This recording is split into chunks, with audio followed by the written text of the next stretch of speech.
نعرہ تکبیر، اللہ اکبر، نعرہ رسالت، یا رسول اللہ، نعرہ حیدری، یا علی محمد وآل محمد صلوات اللہم صلی علی محمد وآل محمد وسلم.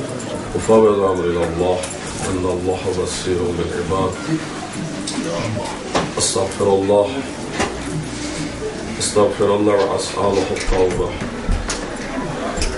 لا حول ولا قوة الا بالله العلي العظيم. اعوذ بالله من الشيطان الرجيم. بسم الله الرحمن الرحيم. الحمد لله كما هو أحضر. الحمد لله رب العالمين. الصلاة والسلام على أشرف الأنبياء والمرسلين أبي القاسم محمد اللهم صل على محمد وآل محمد وعلى آله الطيبين الطاهرين المعصومين سيما بقية الله في العالمين ولعنة الله على أعدائهم أجمعين من الآن إلى قيام يوم الدين. قال الحكيم في كتاب المجيد والفرقان الحميد. بسم الله الرحمن الرحيم. إنما يريد الله ليذهب عنكم الرجس أهل البيت ويطهركم تطهيرا. اللهم صل على محمد وآل محمد. عزیزان گرامی، شب جمعہ، شب رحمت اور آج کی شب ہمارے 10ویں امام علی النقی علیہ السلام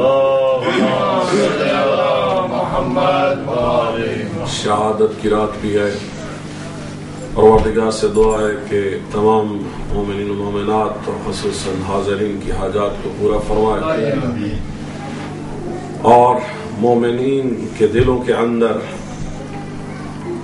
پروردگار کی اور خود محمد والے محمد کی محبت اور معرفت کو زیادہ سے زیادہ فرمائے، اور ہم سب کے مرحومین کو خصوصاً جن لوگوں نے آج نظر و نیاز کا اہتمام کیا ہے ان کے مرحومین کی بخشش فرمائے، اور سب حاضرین کے رزق و روزی میں اضافہ فرمائے، بیماروں کو شفا عطا فرمائے، اور مسائل و مشکلات جن مومنات کو ہیں ان کو حل فرمائے، اور حضرت حجت کا جلد ظہور فرمائے.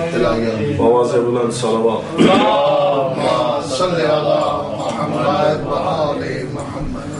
آج تھوڑی سی بات، چونکہ ماہ رجب شروع ہوا ہے تو اس مہینے کو شہر اللہ بھی کہتے ہیں، the month of Allah سبحانہ و تعالی، اور اگلا مہینہ جو ہے وہ ماہ شعبان رسول اللہ کا مہینہ، اور ماہ مبارک رمضان مومنین کا مہینہ. اور دوسری روایت کے مطابق یہ مہینہ ماہ امامت و ولایت ہے، اگلا مہینہ ماہ رسالت ہے، اور ماہ مبارک رمضان ماہ خدا ہے یا شہر اللہ بھی کہتے ہیں. بہرحال تینوں مہینوں میں ایکچولی رجب، شعبان، ماہ مبارک رمضان کی تیاری کرنے کے لیے ایک پری کورس ہوتا ہے. انسان اپنے آپ کو تیار کر لے اللہ کے قرب کے لیے، اللہ سے ملاقات کے لیے، مناجات کے لیے، عبادت کے لیے. تو اسی وجہ سے رجب میں بھی شعبان میں بھی فاسٹنگ اور روزے کی بہت تاکید ہے، حتیٰ کہ یہاں تک ہے کہ خصوصاً آج کا دن بھی جو تھا، کیونکہ آج کا دن اور ابھی جو رات آ رہی اس رات کو لیلۃ الرغائب کہتے ہیں. اس مہینے میں فرشتے آوازیں دیتے ہیں این الرجبیون، کہ کہاں ہیں وہ جو اس ماہ میں پروردگار کا قرب اور اس کی تلاش کرتے ہیں. اہل رجب کہاں پر ہیں؟ رجب ویسے تو بحث کے اندر ایک نہر کا نام ہے، ایک دریا کا نام ہے، لیکن یہ مہینہ جیسے کہ ماہ ولایت ہے، ماہ امامت ہے، تو ہر چند دن کے بعد کوئی نہ کوئی ائمہ اطہار کے حوالے سے، رسالت کے حوالے سے، خدا کے حوالے سے مخصوص دن ہے. اور آج کی رات جسے لیلۃ الرغائب کہتے ہیں کہ جو شخص آج کی رات میں 12 رکعت نماز ریکمینڈڈ ہے نماز مغرب کے بعد، اور ہر رکعت میں 1 مرتبہ سورہ حمد، 3 مرتبہ سورہ کہف انا انزلناہ فی لیلۃ القدر 3 ٹائمز، اور سورہ اخلاص قل هو اللہ احد 12 ٹائمز ہر رکعت میں یہ پڑھنی ہے. جس شخص نے آج کا روزہ رکھا اور یہ 12 رکعت نماز ادا کی، وہ اللہ کی طرف رغبت کرنے والے یعنی اللہ کے عاشقوں میں شامل ہو جاتا ہے، اور اس کے گناہ پروردگار معاف کر دیتا ہے. پہلی رجب کو امام محمد باقر علیہ السلام آپ کی ولادت تھی. پھر 3 کو اور ایک روایت کے مطابق 5 رجب کو جو ہے امام علی النقی علیہ السلام آپ کی شہادت ہے. 10 رجب کو امام محمد تقی علیہ السلام کی ولادت ہے. پھر 13 رجب کو ہمارے پہلے آقا مولا امام امیر اللہ 15 رجب کو حضرت زینب کبریٰ سلام اللہ علیہ کی 24 رجب کو خیبر فتح ہوا. 25 رجب کو ہمارے 7ویں مولا امام موسیٰ کاظم علیہ السلام 26 رجب کو محسن اسلام حضرت علی طالب علیہ السلام کی وفات کا دن ہے. 27 رجب کو بہت ہی امپورٹنٹ دن ہے. 27 رجب کو سال کے وہ 4 دن، اور وہ روایت بھی ہمارے اسی آقا مولا امام علی النقی علیہ السلام سے ہے کہ ایک شخص تھا عبداللہ بن اسحاق، وہ مولا کے پاس آیا تو جو ہی وہ لوگوں میں اس نے مولا کو سلام کیا تو مولا نے لوگوں کے درمیان ہی فرمایا کہ اے عبداللہ، مجھے معلوم ہے کہ تو کس وجہ سے پریشان ہو کہ ہمارے حضور تشریف لایا، کیوں آیا ہے. تو عبداللہ نے کہا کہ مولا پھر اس کا حل بتا دیجئے. کہا کہ آپ کے بابا اور آپ کے چچا کے درمیان بحث ہو رہی ہے کہ سال کے وہ کون سے 4 دن ہیں کہ جس میں اگر روزہ رکھا جائے so one day fasting is equal to worship and fasting of 70 years reward. ایک دن کا روزہ 70 سال کی عبادت اور روزے رکھنے کے ثواب کے برابر ہے. تو آپ کے بابا کچھ اور دن کہتے تھے، آپ کے چچا کچھ اور دن کہتے تھے، اور انہوں نے آپ کو قاصد بنا کر بھیجا کہ جاؤ خود امام علی النقی علیہ السلام سے پوچھ کر لاؤ کہ کون سے دن ہیں 4 سال کے اندر کہ اگر روزہ رکھا جائے تو اتنا ثواب ہوتا ہے. تو ان 4 دنوں میں سے ایک دن جو 27th of رجب ہے. 27th of رجب یہ دن جو اس سے پہلے رات آتی ہے وہ شب معراج بھی ہے کہ جب رسول اللہ نے تمام انبیاء کو بھی نماز جماعت کی قیادت کی، اور اس کے بعد اللہ تعالیٰ سے ملاقات اور آسمانوں اور زمینوں کی سیر. لیکن خود 27 رجب کو حضرت رسول اکرم صلی اللہ علیہ وآلہ وسلم نے اعلان نبوت کیا ہے. When he was 40 years old, he declared that he is messenger of Allah subhanahu wa ta'ala. اس کو کہتے ہیں عید مبعث یا عید بعثت. اور شاید بہت سارے مسلمانوں میں، عام مسلمانوں میں یہ چیز اہمیت ہی نہیں دی جاتی، معلوم ہی نہیں ہے. 27 رجب کو عام مسلمانوں میں، دوسرے مسلمان بہن بھائی زیادہ تر اس کو شب معراج کے حوالے سے جانتے ہیں، لیکن یہ نہیں جانتے کہ خود 27 کا دن کتنی اہمیت کا حامل ہے کہ اس دن رسول پاک صلی اللہ علیہ وآلہ وسلم نے اعلان نبوت فرمایا. اور سب سے پہلے جو تائید ہے وہ حضرت خدیجہ الکبریٰ اور حضرت علی ابن ابی طالب علیہ السلام نے.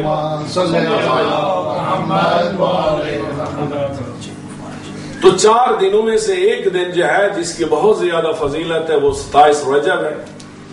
اور اس کے بعد 17 ربیع الاول the birthday of امام جعفر صادق علیہ السلام اور رسول پاک صلی اللہ علیہ وآلہ وسلم.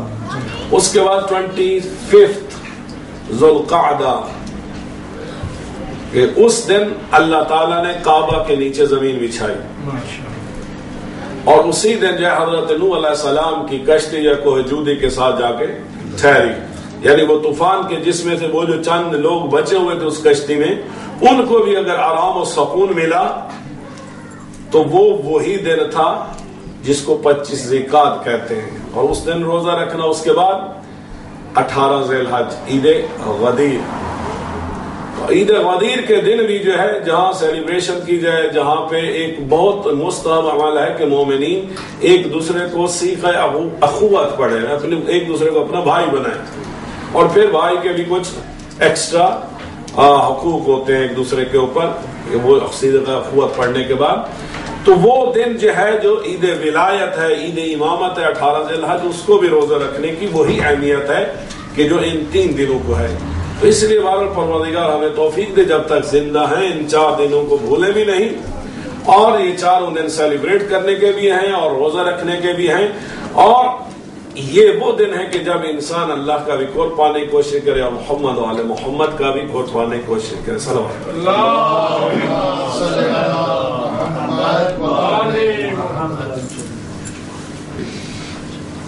تو بہرحال آج کا دن پہلی رجب اور اس کے بعد 13 اور 14 اور 15 کو بھی روزہ رکھنا کی بہت زیادہ تاکید ہے، اور آخری رجب کو بھی 12 روزہ رکھنے کی بہت زیادہ تاکید ہے۔ 12 بڑے دن ہیں، لیکن انسان اگر کوشش کرے تو خدا ہر مشکل کو آسان کر دیتا ہے، اور مومن جب محکم ہو، ارادہ ان کا قوی اور محکم ہو تو پھر کوئی بھی چیز مشکل نہیں رہتی۔ لیکن ظاہر ہے کہ جو جتنا زیادہ محنت کرتا ہے، تکلیف برداشت کرتا ہے، آزمائش ہوتی ہے جس کے زیادہ اتنا ریوارڈ بھی زیادہ ہوتا ہے۔ وہ روزے کے جو 8 گھنٹے کے ہوں یا 10 گھنٹے کے ہوں، اور وہ روزے کے جو 16-18 گھنٹے کے ہوں، تو ان کے ریوارڈ بھی اتنا ہی زیادہ ملٹیپلائی ہوتا ہے۔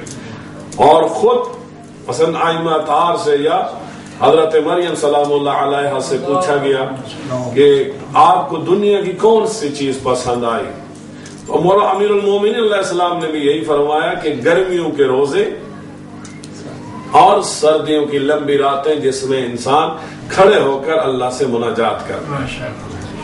تو بہرحال ائمہ اطہار کی روش اور سیرت یہی ہے، اور ہمیں بھی اس پر عمل کرنے کی کوشش کرنی چاہیے۔ تو عزیزان گرامی، یہ امام علی نقی علیہ السلام، ان کے بڑے مشہور لقب جو ہے، نقی بھی لقب ہے، ہادی بھی لقب ہے، ناصح بھی لقب ہے۔ تو یہ ہمارے ان 2 ائمہ اطہار علیہ السلام میں سے ہیں کہ جن کو بچپن میں ہی جو ہے، ویسے تو پیدائش ہی سے امام ہوتے ہیں، لیکن ظاہری طور پر ہر امام، جس طرح رسول پاک صلی اللہ علیہ وسلم نے 40 سال کی عمر میں اپنی نبوت کو ڈکلیئر کیا، اسی طرح ہر امام جو ان سے پہلے امام ہوتے ہیں ان کی وفات یا شہادت کے بعد جو وہ ڈکلیئر کرتے تھے کہ آپ وہ امام ہیں، یعنی رسمی طور پر امامت کی ذمہ داری یا ولایت کی ذمہ داری یا لوگوں کی رہنمائی جو ہے اس وقت اس امام کو حصے میں آتی تھی۔ مثلا حضرت علی علیہ السلام بھی امام تھے، امام حسن علیہ السلام بھی امام تھے، امام حسین علیہ السلام بھی امام تھے، لیکن جب تک حضرت علی علیہ السلام زندہ تھے، امامت کی رسمی ذمہ داری امام حسن علیہ السلام نے ڈکلیئر نہیں کیا۔ تو مولا کی شہادت کے بعد امام حسن علیہ السلام نے ڈکلیئر کیا، اور پھر امام حسن علیہ السلام کی شہادت کے بعد امام حسین علیہ السلام نے بطور امام جو ہے منصوص من اللہ آپ نے اپنی امامت کو ڈکلیئر کیا۔ تو اسی حوالے سے 2 امام ایسے ہیں کہ جنہوں نے 6 یا 7 سال کی ایج میں جنہوں نے اپنی امامت کو ڈکلیئر کیا۔ ظاہر ہے کہ یہ وہ سال ہے، یہ سنو، یہ ایج وہ ایج ہے کہ جب لوگ بچے ہوتے ہیں، حتیٰ کہ شاید ہمارے بچوں کو اس ایج میں جو ہے نماز تک پڑھنی نہیں آتی، 6 سال کی ایج میں یا 7 سال کی ایج میں۔ تو اس ایج میں جب کوئی بچہ جو ہے، اس میں ہمارے 9ویں امام تقی علیہ السلام بھی اسی ایج میں، بچپنے کی ایج میں امام بنے، اور امام نقی علیہ السلام بھی، امام نقی علیہ السلام 214 ہجری میں پیدا ہوئے، اور 220 ہجری میں امام محمد جواد یا امام محمد تقی علیہ السلام کی جو ہے وہ شہادت ہوئی ہے۔ تو 214 اور 220 6 سال کا سن بنتا ہے۔ تو 6 سال کے تھے مولا، تو جب مولا نے امامت کی ذمہ داریاں سنبھالی اور پھر 220 سے لے کر 254 میں مولا کی شہادت ہوتی ہے، تو یہ عرصہ جو ہے تقریباً 33 سال 33 ایئرز یا 34 ایئرز امام علی النقی علیہ السلام نے بطور امام لوگوں کی رہنمائی کی ہے، ہدایت کی ہے اور لوگوں کو نصیحت کی ہے۔ صلوات پڑھیں۔ اللہم صلی علی محمد تو بہرحال جہاں مولا کو موقع زیادہ ملا تو وہ علمی خدمات جو امام باقر علیہ السلام نے، امام جعفر صادق علیہ السلام نے شروع کی تھی، تو امام نقی علیہ السلام نے بھی آپ کو نسبتاً ایک موقع اس حساب سے زیادہ ملا کہ بغداد منصور دوانقی جو بنو عباس کا دوسرا خلیفہ تھا، اس نے بغداد شہر تعمیر کرایا، تو جب تک بغداد کی تعمیر میں وہ مصروف رہا تو تب تک امام جعفر صادق علیہ السلام کو موقع ملا کہ وہ دین کی تبلیغ کریں اور حوزہ قائم کریں یا طالب علموں کو درس دے سکیں، لیکن ظاہری طور پر امام کو یا تو اس نے قید نہیں کیا یا نظر بند نہیں کیا۔ تو بالکل اسی طرح یہ امام علی نقی علیہ السلام کا جو زمانہ ہے، عباسیوں میں سے لمبی حکومت منصور کی بھی گزری ہے اور عباسیوں میں سے لمبی حکومت متوکل عباسی کی بھی گزری ہے۔ متوکل نے 15 ایئرز تک حکومت کی ہے اور اس کو یزید سے بھی بدتر خلیفہ کہتے ہیں ہر حوالے سے، چاہے اہل بیت کے ساتھ دشمنی ہو۔ یزید نے امام حسین علیہ السلام کو شہید کیا، لیکن متوکل نے بین لگا دیا تھا کہ کوئی شخص، یعنی وہ شخص جس کی اخلاقی حالت یہ ہے کہ اس کی 4000 کنیزیں تھیں، یہ اس کی اخلاقی حالت۔ امام حسین علیہ السلام کی زیارت پر بھی پابندی لگانے کی وجہ کیا تھی؟ ایک عورت کو اس نے بلایا، وہ موجود نہیں تھی، جب وہ وہاں پہ پہنچی تو اس سے پوچھا تم کہاں تھی؟ تو کہا کہ میں کربلا میں امام حسین علیہ السلام کی زیارت کرنے گئی تھی۔ اس وجہ سے اس نے قانون پاس کیا کہ کوئی بھی شخص جو ہے امام حسین علیہ السلام کی زیارت کو نہیں جا سکتا۔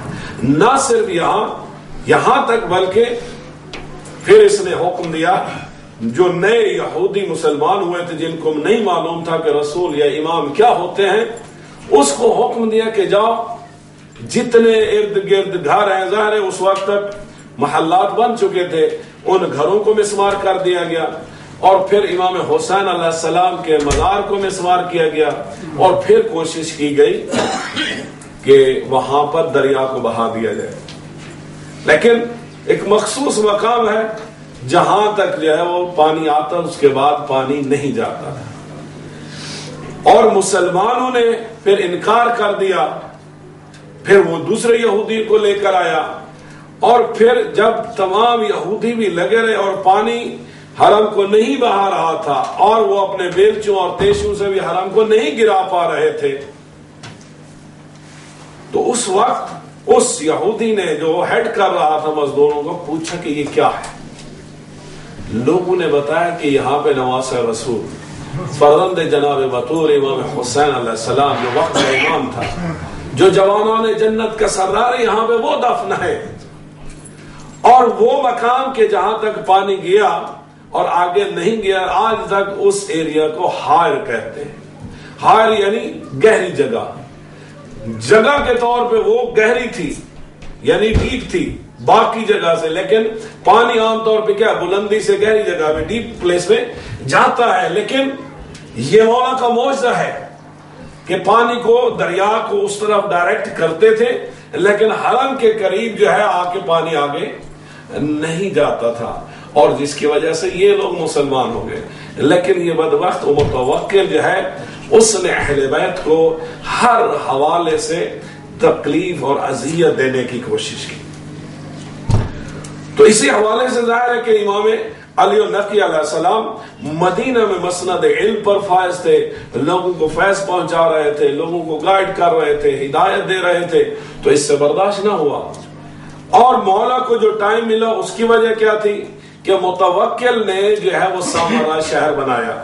شروع کسی اور نے کہا تھا لیکن اس کو مینلی جو ہے ایکسٹینڈ کرنا اور بنانا اور فائنل کمپلیشن جو ہے وہ اس نے کی، اور تقریباً اس کو 10 سال لگے سامرا شہر کو بنانے میں۔ تو اس 10 سال میں مولا کو بھی ایک مہلت ملی کہ مولا جو ہے وہ مدینہ کے اندر رہ کر نسبتاً کچھ آزادی کے تحت لوگوں کے اندر اسلام کو پھیلا سکے، تبلیغ کر سکے، شاگردوں کو تیار کر سکے۔ یہ جناب شاہ عبد العظیم جو کہ تہران میں ہیں، یہ مولا کے شاگرد ہیں۔ اسی طرح ابو حاشم جعفری بڑے معروف محدث ہیں، اور وہ بھی حضرت ابو طالب کے بیٹے تھے جناب جعفر، اور جعفر کے بیٹے جو ہے عبداللہ تھے، ان کی اولاد میں سے تھے، بہت معروف محدث ہیں۔ اور یہ ابو حاشم جعفری اتنا یعنی علمی پایا اور ان کی روحانیت اور مولا کا قرب، یہ وہ ہستی ہیں جو صحابی سمجھ لیں، امام رضا علیہ السلام سے لے کر ہمارے 8ویں امام سے لے کر 12ویں امام تک، امام رضا علیہ السلام، امام محمد تقی، امام علی النقی، امام حسن عسکری اور امام زمانہ علیہ السلام،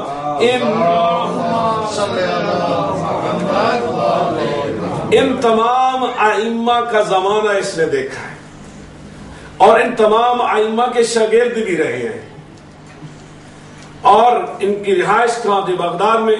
اور امام علی النقی علیہ السلام کو متوکل نے قید کیا ہوا تھا، نظر بند رکھا ہوا تھا سامرہ میں۔ آج بھی وہاں جائیں تو تقریباً 2 گھنٹے جو ہے آپ کو کار سے بغداد اور سفر سامرہ کے درمیان یہ ٹائم لگتا ہے۔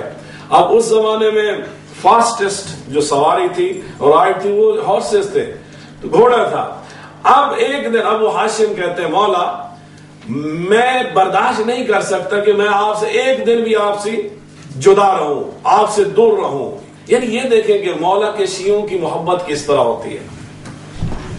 ابو حاشم کہتے ہیں مولا مجھ سے ایک دن بھی نہیں رہا جا سکتا کہ میں آپ کی زیارت نہ کروں، آپ کے محضر سے علمی استفادہ نہ کروں۔ تو مولا نے کہا پھر رکاوٹ کیا ہے؟ کہا مولا میرا گھر بغداد میں ہے اور میری سواری اتنی تیز نہیں ہے کہ میں ہر روز سامرہ بھی آؤں اور بغداد بھی واپس چلا جاؤں۔ تو مولا نے کہا کہ ہم آپ کی اس مشکل کو حل کر دیتے ہیں۔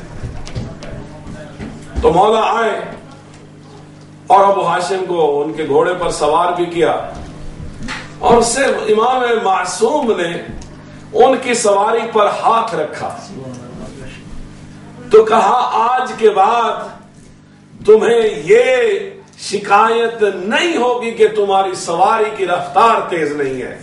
اب ابو حاشم کہتے ہیں بہرحال ایک دفعہ ہمیں بھی سعادت حاصل ہوئی کربلا جانے کی، تو صبح کی نماز یعنی اس طرح نام بنایا تھا کہ صبح کی نماز مولا حضرت عباس علیہ السلام کے حرم میں، اس کے بعد بہرحال ہم تو کاروں سے جاتے تھے، اور ظہر کی اور عصر کی نماز مولا امیر المومنین کے حرم میں نجف میں، اور مغرب و عشاء کی نماز امام حسین علیہ السلام کے حرم میں۔ بہرحال یہ ایک ہفتے کا میں نے برنامہ اس طرح بنایا تھا۔ تو اب ابو حاشم کا کتاب سے پڑھا تو وہ کیا کہتے ہیں کہ مولا نے جب اپنا دست امامت اس گھوڑے پر رکھا تو اس دن کے بعد میرا معمول یہ ہوتا تھا صبح کی نماز میں بغداد میں پڑھتا تھا، ظہر و عصر یعنی اس کے فوراً بعد مولا کے پاس چلا جاتا تھا، اور مولا کے پاس رہ کے مغرب و عشاء ظہر و عصر مولا کے ساتھ پڑھ کے، اور پھر مغرب و عشاء دوبارہ آ کے میں بغداد میں وہ نماز پڑھا کرتا تھا۔ تو یہ مولا کا فیض ہے۔ اور یہی ابو حاشم کہ جو بہت بڑے متقی تھے، عالم تھے، محدث تھے، اور ان پر تمام یہ جن ائمہ کے نام بتائیں سب کو اعتماد تھا۔ تو ایک دن یہی سامرہ سے باہر متوکل نے مجبور کیا کہ وہ سواری پر جا رہے ہیں اور سب لوگ جو ہے وہ باہر شہر سے آئیں اور ان کا استقبال کریں۔ اب اس پروٹوکول میں امام علیہ السلام کو بھی حکم دیا، اور امام علیہ السلام بہرحال جب آئے اور اس وقت تک ابھی متوکل نہیں آیا تھا تو اس وقت ابو ہاشم کہتے میں نے اپنی چادر بچھائی اور مجھے اپنی پریشانی میں کھویا ہوا تھا اور میرا سر جھکا ہوا تھا. تو امام نقی علیہ السلام پوچھتے ہیں ابو ہاشم کیوں پریشان ہو؟ کہا مولا میں نے قرض دینا ہے اور میرے پاس مال نہیں تو کیا کروں، اسی وجہ سے پریشان ہوں. تو کہتے ہیں کہ مولا نے میرے دیکھتے دیکھتے ہاتھ بڑھایا، جو سامنے ریت پڑی تھی اس ریت کو اٹھا کے مولا نے میری جھولی کے اندر رکھ دی، میرے دامن کے اندر رکھ دی اور کہا جا اس ریت کو بیچ اور تیرا قرض دور ہو جائے گا. اب مولا نے ریت اٹھائی اور جب اس کے دامن میں آئی اور وہ لے گیا سنار کے پاس تو اس نے اس کو ٹیبلٹ میں تبدیل کیا اور کہا اس سے بہتر سونا میں نے آج تک نہیں دیکھا. اور جب اس سونا کو ابو ہاشم نے بیچا تو جتنا اس کا قرض تھا نہ 1 دینار اس سے زیادہ ہوا نہ 1 دینار اس سے کم ہوا. لیکن اگر دل میں چاہت ہو اور امام تک پہنچنے کی تڑپ ہو اور امام تک اظہار کیا جائے اپنی محبت کا، اپنی چاہت کا، تو جس طرح ابو ہاشم کی مشکل کو مولا نے حل کر دیا ہماری مشکلات کو بھی اسی طرح حل کر دیں گے. جس طرح ان کی مالی مشکلات کو، اب وہ وہاں پر موجود تھے اور ریت سامنے تھی، مولا نے ریت دے دی، لیکن اسی طرح ہم میں سے بھی جس کو بھی کبھی کوئی مشکل ہو یقین مانیے جو ٹوٹ کر جو دل کی عطا گہرائیوں سے معرفت کے ساتھ محبت کے ساتھ جب بھی کسی بھی امام کو انسان پکارتا ہے تو یہ ائمہ طہار آپ کو اکیلا نہیں چھوڑتے،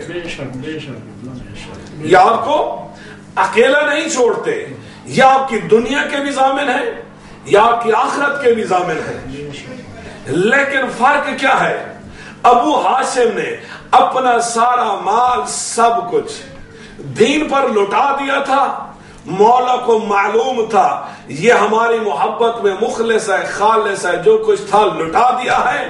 تو مولا سے برداشت نہ ہوا کہ کوئی قرض دار ہمارے چاہنے والے شیعہ اور مومن کو انسلٹ کرے، اس کے قرض کی وجہ سے اس کی بے عزتی کرے، تو مولا سے برداشت نہ ہوا.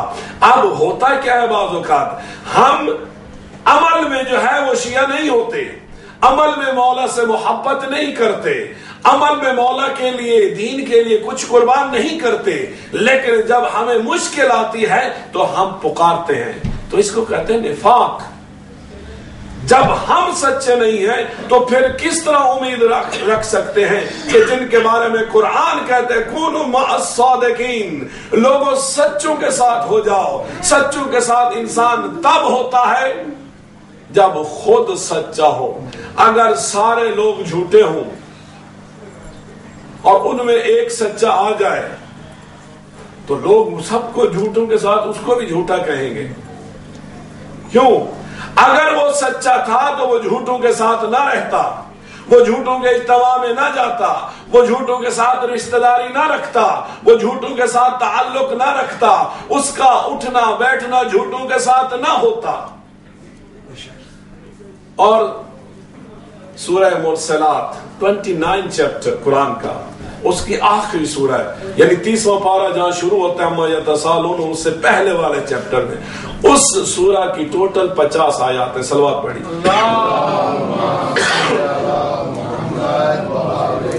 50 آیات میں سے 10 مرتبہ ایک ہی آیت ہے جو اللہ نے ریپیٹ کی ہے. یعنی سورہ کی ٹوٹل آیات ہیں 50 اور 50 میں سے 10 آیتیں ایک ہی آیت ہے جس کو پروردگار نے بار بار 2 2 3 3 4 4 آیات کے بعد ریپیٹ کیا. اور وہ آیت کیا ہے؟ وَيْلٌ يَوْمَئِذٍ لِّلْمُكَذِّبِينَ، ہلاکت ہے، ہلاکت ہے ان لوگوں کی جو جھوٹے ہیں. لیکن کب ہوگی ہلاکت ان کی؟ یومئذ، قیامت کے دن. یعنی قیامت کے دن وہ لوگ جو جھوٹے ہیں ان کا کیا ہوگا؟ وہ ہلاک کیے جائیں گے، وہ دوزخ میں ڈالے جائیں گے، وہ جلائے جائیں گے۔ اب یہ جھوٹ کس طرح کے ہوتے ہیں؟ یہ جھوٹ کس طرح کے ہوتے ہیں؟ قرآن میں اور مقام پہ لعنت اللہ علی القاذبین، اللہ کی لعنت ان لوگوں پر جو جھوٹے ہیں۔ اب ایک جھوٹ وہ ہوتا ہے کہ جب انسان شہادت کو چھپاتا ہے، گواہی کو چھپاتا ہے، عدالت میں حق کو بیان نہیں کرتا۔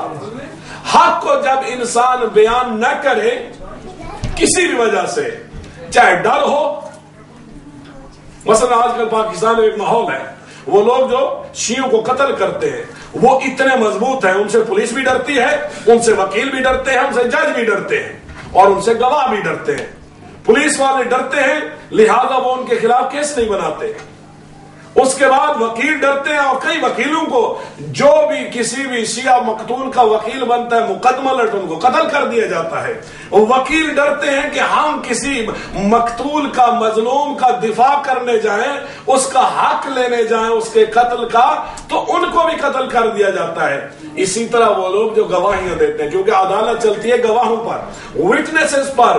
اب لوگوں کو گواہ پہلے تو بنتے نہیں، اگر کوئی بنتا ہے ان کو تھریٹ کر دیا جاتا ہے، اگر وہ تھریٹ سے نہ وہ مار دیا جاتا ہے، حتیٰ کہ یہی کام ججوں کے ساتھ ہوتا ہے۔ تو ایسے ماحول میں مومن کی کیا ذمہ داری ہے؟ مومن کی یہ ذمہ داری ہے کہ جو حق بات ہے اس کو حق کہے، اس کو بیان کرے، چاہے اس کی جان ہی کیوں نہ چلی جائے۔ تو جو بھی حق کی گواہی کو چھپاتا ہے وہ شخص جھوٹا کہلاتا ہے۔ اس سے بڑھ کر کون سی گواہی ہے جو ہم نہیں دیتے؟ قرآن کہہ رہے انما ولیکم اللہ ورسولہ والذین آمنوا الذین یقیمون الصلاۃ ویؤتون الزکاۃ وہم راکعون، کہ اللہ کہتے ہیں بے شک ایک تمہارا ولی اللہ ہے، دوسرا ولی تمہارا رسول ہے، اور تیسرا ولی وہ علی ہے کہ جس نے حالت نماز کے اندر اور رکوع کے اندر زکات دی ہے۔ اب اللہ کہتے ہیں تین ولی ہیں، تین صاحب ولایت ہیں، خود اللہ اور اللہ کا رسول اور اس کے بعد علی۔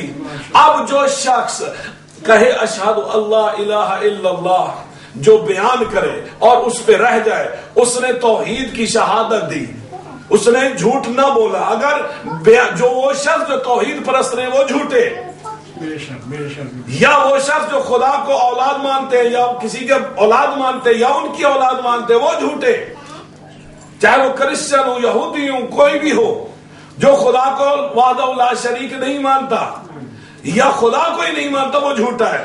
دوسرا جو رسالت کو، رسولوں کو نہیں مانتا وہ جھوٹا ہے۔ تیسرا وہ جھوٹا ہے جو علی کو ولی نہیں مانتا، علی کو امام نہیں مانتا، 12 اماموں کو امام نہیں مانتا۔ خود رسول اللہ نے فرمایا یا علی حبک ایمان، حبک ایمان و بغضک کفر و نفاق، یا علی تیری محبت ایمان ہے، اور جو شخص تو اس سے بغض رکھے وہ یا کافر ہے یا منافق ہے۔ صلوات پڑھیے۔ تو اگر کوئی شخص توحید کی گواہی چھپائے وہ جھوٹا، نبوت کی گواہی چھپائے وہ جھوٹا، رسالت کے بعد امامت کی یا ولایت کی گواہی چھپائے وہ جھوٹا، اور پھر جب علی کے بجائے کسی اور کو خلیفہ رسول مان لے تو وہ جھوٹوں کا سردار، کیونکہ وہ جھوٹوں کے ساتھ ہیں۔ قرآن کہتا ہے کونوا مع الصادقین، لوگوں خود بھی سچے بنو اور سچوں کے ساتھ کھڑے رہو۔ اب حضرت علی علیہ السلام خود فرماتے ہیں، اور سیاستہ میں یہ حدیث بھی ہے کہ میں صدیق اکبر ہوں، میں فاروق اعظم ہوں، میرے علاوہ کسی نے بھی اگر دعویٰ کیا اور کہا کہ وہ صدیق اکبر ہے یا وہ فاروق اعظم ہے، وہ سب سے بڑا کذاب ہے، وہ سب سے بڑا جھوٹا ہے۔ اب لوگوں نے کیا کیا؟ علی کا مقابلہ کرنے کے لیے، حق چار یار بنانے کے لیے سب کو، اب یعنی یہ دیکھیے نا، عقل بھی دیکھیے۔ اور رسول پاک اگر صحابیوں کو یار کہتے ہیں، پہلی بات تو یہی ہے صحابی مطیع ہوتا ہے، فالور ہوتا ہے، یار دوست نہیں ہوتا۔ دوسری بات، اگر رسول اللہ کے 1 لاکھ سے زیادہ تو صحابی تھے، تو وہ لوگ جو صحابیوں کو مانتے ہو، کہتے ہو کہ وہ صحابیوں کے پیروکار ہیں، جب تم کہتے ہو حق 4 یار، یعنی رسول کے 4 صحابی حق پر تھے، باقی سب باطل پر تھے، نعوذ باللہ۔ حق 4 یار کا تو یہی مطلب ہے نا کہ 4 یار حق پر ہیں اور باقی سب ناحق ہیں۔ رسول پاک 1,24,000 سے زیادہ صحابی تھے، شاید اس سے بھی زیادہ تھے، تو اتنے صحابیوں کو ناحق کہنے والے پھر بھی حق پر ہیں۔ اب حضرت علی علیہ السلام کا لقب تھا صدیق اکبر، فاروق اعظم، وہ کسی اور کو لگا دیا کیونکہ مقابلہ کرنا تھا اور رسالت کو اور امامت کو ڈیگریڈ کرنا تھا۔ اب تاریخ میں دیکھ لیجئے، علی ولی کو کوئی بھی ماننے والا آج تک کسی نے نبوت کا جھوٹا دعویٰ نہیں کیا۔ نبوت کا جھوٹا دعویٰ انہی نے کیا ہے جنہوں نے جھوٹے صدیق بنائے، جنہوں نے جھوٹے فاروق بنائے۔ پوری تاریخ پڑھ لیں، ہسٹری پڑھ لیں، بہت سارے لوگ ہیں، more than 1 dozen ایسے لوگ ہیں جنہوں نے نبوت کا دعویٰ کیا ہے، لیکن نبوت کا دعویٰ کرنے والے وہ ہیں جنہوں نے ولایت کو چھپایا، ولایت کے اوپر، امامت کے اوپر جھوٹ بولا ہے۔ اب قرآن میں خدا کہتا ہے وَيْلٌ يَوْمَئِذٍ لِّلْمُكَذِّبِينَ یا لعنت اللہ علی القاذبین، کہ جھوٹوں پر اللہ کی لعنت ہے، دنیا اور آخرت میں وہ ہلاک ہوں گے۔ اب وہ سب سے سپرلیٹیو ڈگری ہے کہ ہمیں توحید کے حوالے سے گواہی کو نہیں چھپا، حق کو نہیں چھپانا چاہیے۔ رسالت کے حوالے سے کسی بھی رسول کے حوالے، ہم ایک رسول کو نہ مانے ہم مسلمان نہیں رہتے۔ رسالت کے بعد یہ اللہ کی ہدایت کا سسٹم ختم نہیں ہوا، وہ سسٹم جو جاری ہے وہ سسٹم امامت اور ولایت ہے، اور آج اسی کی لڑی اور کھڑی امام علی النقی علیہ السلام جو ہے کہ جن کے بارے میں خود رسول اللہ فرماتے ہیں اولنا محمد، اوسطنا محمد، آخرنا محمد، کلنا محمد، سب کے سب علی ہیں، سب کے سب محمد ہیں، اس لیے کہ سب کے سب ایک ہی نور سے ہیں، سب کے سب ایک ہی نور سے ہیں، سب کی بات ہی ایک ہے، سب نے ایک ہی بات ہے، کسی نے کسی سے اختلاف نہیں کیا ہے۔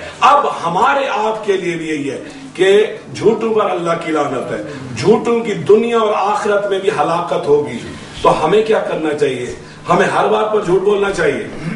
جب ہم ماں باپ بڑے جھوٹ بولتے ہیں تو بچے بھی جھوٹ بولتے ہیں، اور عام طور پہ ہمارے کلچر میں کیا ہے، ہم کڈنگ، ہم جوکنگ، جوک میں بھی کڈنگ میں بھی ہمیں جھوٹ نہیں بولنا چاہیے، ورنہ ہم محمد والے محمد کے ساتھ نہیں ٹھہر سکتے۔ کونوا مع الصادقین، سچوں کے ساتھ تب کھڑے ہوں گے جب ہم A to Z سچے ہوں گے۔ گواہی کے حوالے سے، نبوت، رسالت، امامت کی گواہی کے حوالے سے بھی سچے ہوں، بات کے بھی سچے ہوں، عمل کے بھی سچے ہوں، مشکل حالات میں جب جان خطرے میں ہو تب بھی سچے ہوں، جب آرام اور سکون اور دولت اور مال ہر چیز کی ریل پیل ہو تب بھی سچے ہوں۔ ہم بہت سارے جھوٹ کیوں بولتے ہیں؟ ہمیں ڈر ہوتا ہے ہم سچ بولیں گے تو یا فائن ہو جائے گا، یا سزا ہو جائے گی، یا پریزن ہو جائے گی، یا لوگوں میں ہماری انسلٹ ہو جائے گی، عزت نہیں رہے گی۔ اچھا اب یہ بتاؤ کہ جھوٹے کی یہ سب کچھ، دنیا فانی ہے، لوگ فانی ہے، سزائیں مٹ جائیں گی، ختم ہو جائیں گی۔ جو شخص جھوٹا ہے تو اللہ کے نزدیک تو اس کی عزت نہیں ہے نا، محمد والے محمد کے نزدیک اس کی عزت نہیں ہے نا۔ تو جب وہ شخص جھوٹا بن کے، نہ اس کی اللہ کے نزدیک عزت ہے، نہ کسی رسول کے نزدیک عزت ہے، نہ کسی امام کے نزدیک عزت ہے، ہزار اور لاکھوں اور کروڑوں لوگوں کے نزدیک وہ باعزت بنتا رہے، وہ شخص کبھی حسینی نہیں ہو سکتا۔ یہی بات امام حسین علیہ السلام نے کربلا میں فرمائی کہ ایک اللہ راضی رہے، پوری دنیا حسین کی مخالفت ہو جائے، حسین کو پرواہ نہیں، اور پوری دنیا راضی ہو جائے لیکن مجھ سے برداشت نہیں ہوتا کہ میرا اللہ مجھ سے ناراض ہو۔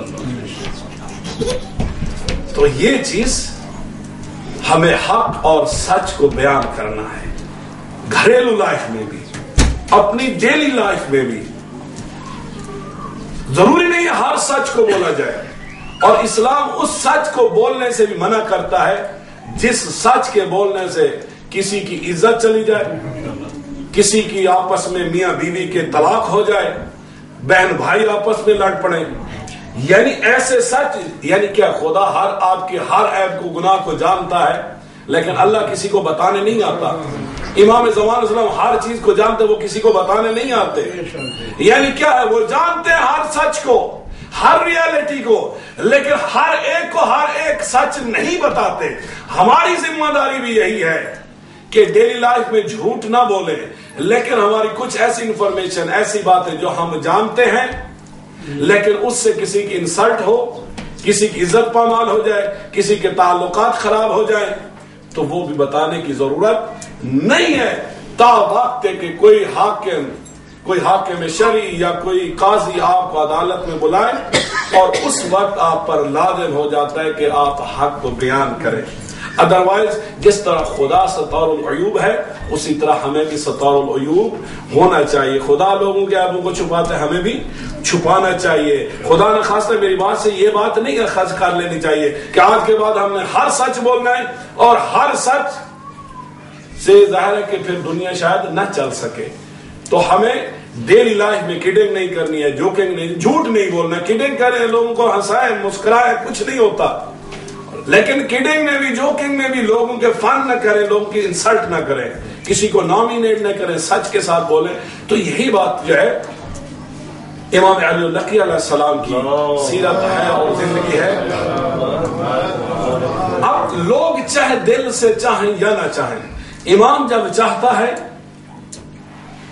تو ہر چیز کو کنٹرول کر لیتا ہے۔ اب یہی متوکل کے درباری جو ہے، امام علیہ السلام جب بھی جاتے تو وہ سواریوں سے اتر جاتے، فوراً نیچے جھک جاتے۔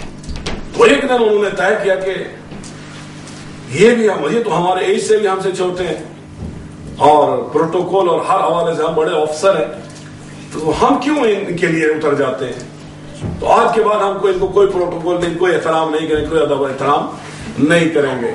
اب یہ ابو ہاشم جعفری وہ بھی وہیں پر تھے۔ بہرحال انہوں نے طے کیا کہ امام علی نقی علیہ السلام جب بھی آئیں گے تو یہ نہیں اتریں گے سواریوں سے، کوئی سلام، کوئی ادب احترام، کچھ بھی نہیں ہوگا۔ لیکن کچھ دیر کے بعد مولا وہاں پر آئے تو جو ہی مولا کی سواری ہوئی، یہ سب جو گھوڑوں پر سوار تھے خود بخود اتر گئے اور سب ادب و احترام کرنے لگے۔ اب اس ادب و احترام مولا گزر گئے۔ ابو ہاشم نے کہا کہ تھوڑی دیر پہلے تو تم نے آپس میں طے کیا تھا کہ تم ایسا نہیں کرو گے، تو اب کیا قیامت گزری کہ تم دوبارہ ادب و احترام کرنے کے لیے جھک گئے؟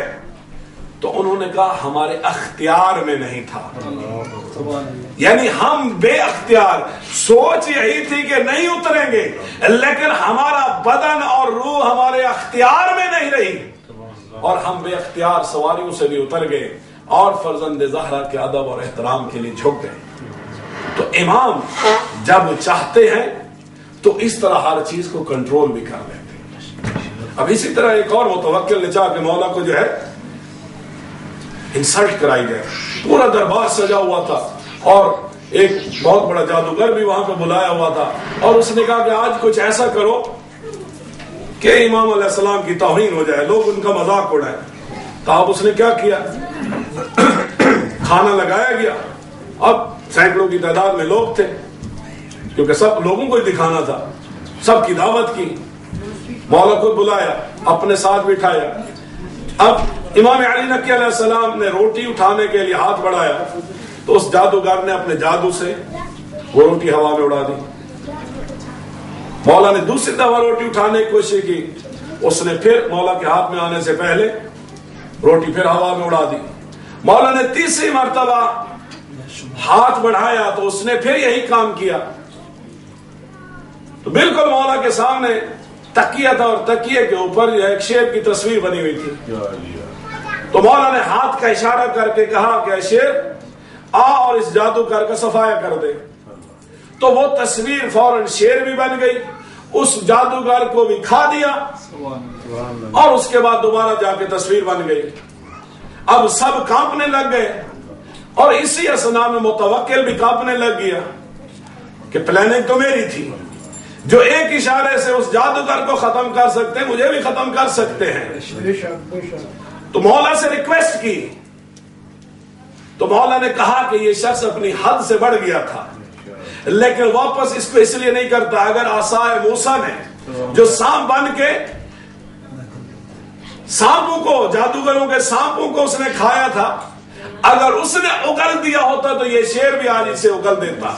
لیکن یہ چیز عبرت بن جانی چاہیے ہر اس شخص کے لیے کہ جو بھی اہل بیت کا دشمن ہے. بہرحال ایک وقت میں یہ ہے کہ امام دین اسلام کی ترویج کے لیے جہاں امام دیکھتا ہے کہ کسی کرامت سے کسی معجزہ سے دین اسلام کی ترویج ہوگی وہاں امام علیہ السلام ان چیزوں سے کام لیتے ہیں. اور جہاں پہ مصلحت ہوتی ہے مسلحت خدا ہوتی ہے وہاں امام جو ہے وہ سر تسلیم خم کر دیتے ہیں. وہاں پہ پھر یہ معجزاتی قوت یہ علم لدنی اور ان چیزوں سے امام کام نہیں لیتے. اب ایک طرف آپ دیکھیں گے کہ ائمہ کی زندگی ان کی کرامات سے ان کے معجزات سے ان کے فضائل سے پر ہے اور دوسری طرف دیکھیں گے یہی بھی دیکھیں گے کہ بہت سارے مرنے والوں کو بھی مولا زندہ کر دیتے ہیں. لیکن یہ بھی دیکھیں گے کہ انہی ائمہ کو سب کو ظالموں نے فاسقوں نے فاجروں نے قتل کیا زہر دی قید میں رکھا. اب امام موسیٰ کاظم علیہ السلام نے جب چاہا قید خانے سے چلے گئے لیکن جب مصلحت خدا تھی تو وہاں پہ رہ گئے. اسی طرح اسی متوکل نے بھی امام علی نقی علیہ السلام کو مدینہ سے 300 کا لشکر ہرسمہ یحییٰ بن ہرسمہ کو بھیج کر اور اس کی قیادت میں مولا کو زبردستی مدینہ سے لایا گیا اور مولا کی شہادت تک تقریباً 10 سال کا عرصہ ہے جو کبھی قید خانے کے اندر اور کبھی نظر بندی کی صورت میں. اور جب بلایا تو سامرہ کے اندر اس محلے میں رکھا جو فقیروں کا محلہ کہلاتا تھا جو گندگی سے بھرپور تھا. وہ چاہتا تھا کہ مولا کی ظاہری طور پہ بھی انسلٹ کرے اور لوگوں کے درمیان بھی اس چیز کو معروف کیا جائے مشہور کیا جائے تاکہ لوگ اس ظاہری سٹیٹس اور ظاہری محلہ داری اور ان چیزوں کو بھی دیکھ کر ان سے نفرت کریں ان سے دور ہو جائیں اور لوگ یہی سمجھیں کہ ان کے پاس کچھ نہیں. مولا کے ایک صحابی جو ایک دن اسی محلہ میں آئے اور رونے لگ گئے. کہا مولا مجھ سے دیکھا نہیں جاتا کہ آپ ایسے گندگی والے مقام پہ آپ کو رکھا گیا اور آپ یہاں پہ ٹھہرے. تو امام علیہ السلام نے ہاتھ اٹھایا اور کہا دیکھ میری طرف نگاہ کر وہ جو تو دیکھ کے ابھی آیا وہ ظاہر ہے. اور جب اس نے نگاہ کی تو ہر طرف بہشت کا منظر تھا. امام علیہ السلام نے کہا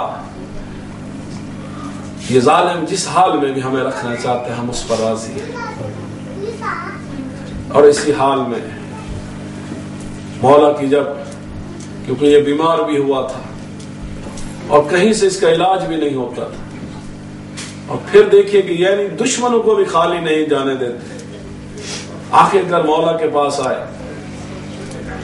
اب جس طرح مولا کی اس نے انسلٹ کی تو مولا نے بھی جس چیز سے علاج کیا وہ کیا تھا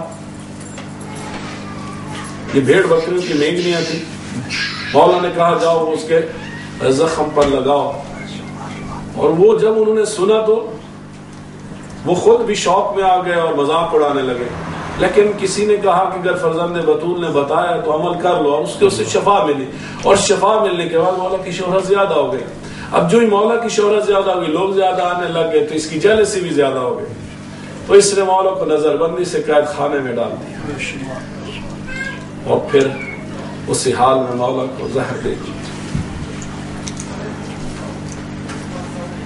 عزت بھی بڑی تھی تو مصیبت بھی بڑی تھی.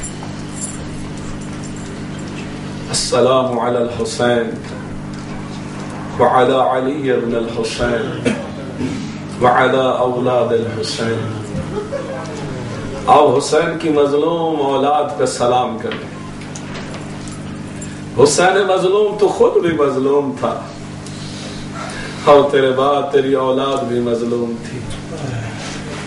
حسین مظلوم جہاں تو خود دشمن کے پتھروں اور تلواروں سے شہید ہوا وہاں تیرے یہ بیٹے تھے موسیٰ کاظم جو بغداد کے قید خانوں میں شہید کیے گئے، وہ تیرے ہی بیٹے تھے امام رضا، جو عالم غربت میں زہر دے کے شہید کیے گئے، اور یہ تیرے ہی بیٹے ہیں امام علی و نقی علیہ السلام، جس کو ملعون معتز باللہ نے زہر دلایا، اور زہر کے بعد امام علیہ السلام تڑپتے رہے، امام علیہ السلام اسی حال میں تڑپ رہے ہیں، خون کی الٹیاں ہیں، کبھی کروٹیں لیتے ہیں، کبھی اپنے بیٹے امام حسن عسکری علیہ السلام کو مولا وصیتیں کرتے ہیں۔ اے عزادارو،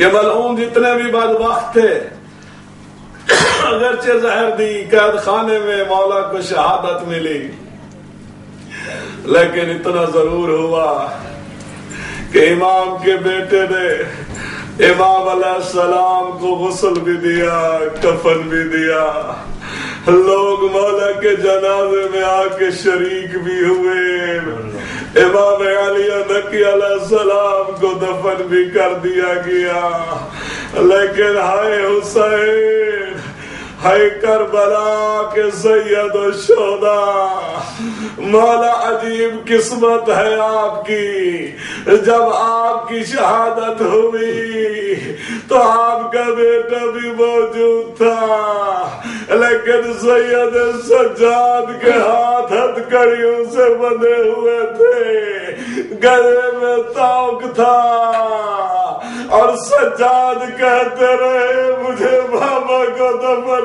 کرنے دو، لیکن سید سجاد کو اجازت نہ ملی۔ اے عزادارو، امام علی نقی علیہ السلام کو کفن بھی ملا، جنازہ بھی پڑھا گیا، لیکن ہے بطول کا لال سجاد تھا، لیکن اس کو جنازہ نہ پڑھنے دیا گیا، دفن نہ کرنے دیا گیا۔ ایک طرف تیرا جسم تیروں اور تلواروں سے زخمی تھا، دوسری طرف 3 دن تک آپ کا جسم دھوپ میں اور تپتی ہوئی ریت میں جلتا رہا۔ ہائے مظلوم حسین، اے عزادارو، امام علی نقی علیہ السلام کی غربت میں شہادت ہوئی، عزادارو، مولا آج بھی مظلوم ہے، وہ شہر ظالموں کا شہر ہے، وہ شہر ملعونوں کا شہر ہے، آج بھی ظالم اور فاسق کئی بار مولا کے جہاں زندگی میں شہید کیا، وہاں کئی بار مولا کے حرم کو گرایا گیا، مولا کے حرم کو بموں سے اڑایا گیا۔ حضرت زہرا روز محشر فریاد کرے گی، میرے اللہ، میرے حسین کو کس جرم میں ذبح کیا گیا، میرے علی نقی کو کس جرم میں زہر دی گئی، میرے اللہ، میری زینب کی چادر کس جرم میں اتاری گئی۔ وَسَيَعْلَمُ الَّذِينَ ظَلَمُوا أَيَّ مُنقَلِبٍ يَنقَلِبُونَ إِنَّ لِلَّهِ وَإِنَّا إِلَيْهِ رَاجِعُونَ۔ اللهم كن لوليك الحجة ابن الحسن صلواتك عليه وعلى آبائه في هذه الساعة وفي كل ساعة، وليا وحافظا وقاعدا وناصرا ودليلا وعينا، حتى تسكنه أرضك طوعا وتمتعه فيها طويلا۔ پروردگار ہمارے ناسوں کو قبول فرما، ہماری اس قلیل عبادت کو کثیر عبادت میں تبدیل فرما۔ پروردگار ہم سب کو محمد و آل محمد کی شفاعت نصیب فرما۔ قلب ناظرین امام علی نقی علیہ السلام کو ہم سے راضی و خوشنود فرما۔ پروردگار حضرت حجت کا جلد ظہور فرما، ان کی زیارت سے مشرف فرما، ان کے یاران و انصار میں ہمیں شامل فرما۔ اے اللہ ہمیں ویسا بنا دے جیسا تو چاہتا ہے۔ اے اللہ اولین و آخرین مرحومین مومنین کی مغفرت فرما، پروردگار حاضرین کے مرحومین کو بخش دے، جن مومنین نے آج نظر و نیاز کا اہتمام کیا ان کے مرحومین کو بخش دے، پروردگار ان کے رزق و روزی میں اضافہ فرما، ان کی مشکلات کو حل فرما، حاضرین کی تمام شرعی حاجات کو پورا فرما۔ اے اللہ ان کے رزق و روزی میں اضافہ فرما، پروردگار روز محشر ہم سب کو شفاعت محمد و آل محمد نصیب فرما۔ اللہم صلی علی محمد اللہ